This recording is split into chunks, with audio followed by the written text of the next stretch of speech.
បាទសួស្តីបាទអ្នកទាំងអស់គ្នាជាទីគោរពស្រឡាញ់រាប់អានបាទសូមស្វាគមន៍មកកាន់វីដេអូតម្រូវឆ្នោតយួន VIP បាទសម្រាប់ថ្ងៃទី16ខែវិច្ឆិកាឆ្នាំ2025បាទបងប្អូនពុកម៉ែមីមីម្សិលមិញនេះបានកកមែនទែនបាទសម្រាប់បងប្អូនពុកម៉ែមីមីហើយសម្រាប់ថ្ងៃនេះក៏ខ្ញុំសង្ឃឹមថាពុកម៉ែមីមី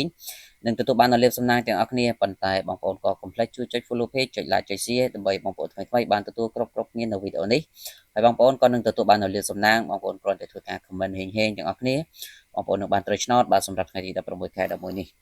បងប្អូនពុកម៉ែមីមីយើងចូលទៅកាន់តម្រុយដែលខ្ញុំបានធ្វើការរៀបចំចែកជូនទៅកាន់អ្នកទាំងអស់គ្នាតែម្ដងសម្រាប់ម៉ោង10កន្លះព្រឹកសម្រាប់ឆ្នោតយួនថ្មីបាទចំពោះឆ្នោតយួនថ្មីម៉ោង10:35នាទីព្រឹកបងប្អូនលោកយាយតាទាំងអស់គ្នាសូមលេងខ្ទង់30បាទហើយនឹងសូមធ្វើការលេងខ្ទង់20បាទសម្រាប់ខ្ទង់30សូមលេង36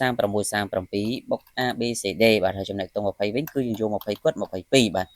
20គាត់និង22សម្រាប់ធ្វើការបុកនៅពួក A B C D បាទហើយសម្រាប់ពួកម៉ែមីមីងម៉ោង1កន្លះជារៀងរាល់ថ្ងៃគឺខ្ញុំបាទតែងធ្វើការផ្ដល់ជូននៅលេខពិសេស VIP 2គ្រាប់សម្រាប់ឲ្យបងប្អូនយកទៅធ្វើការបុកផ្សងសំណាងហើយសម្រាប់បងប្អូនដែលចង់បានបងប្អូនគ្រាន់តែធ្វើការឆាតចូល page ឬក៏ឆាតចូលប្រអប់សារហ្នឹង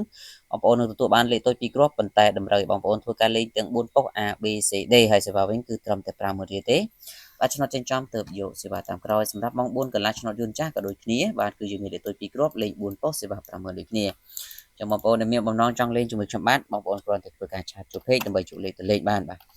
សម្រាប់ម៉ោង6កន្លះវិញសូមបងប្អូនលេងខ្ទង់60និងខ្ទង់40បាទសម្រាប់ខ្ទង់60គឺឌីលតាសូមលេង65 652បុក A B C D រីខ្ទង់40យើងយក40គាត់41បាទ